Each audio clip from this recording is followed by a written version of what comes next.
चिदानन्दरूप शिवोऽहं शिवोऽहम्।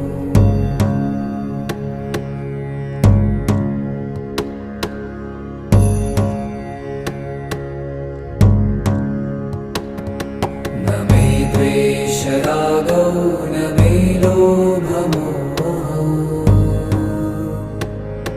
मदो नैव मे नैव मात्सर्यभावः।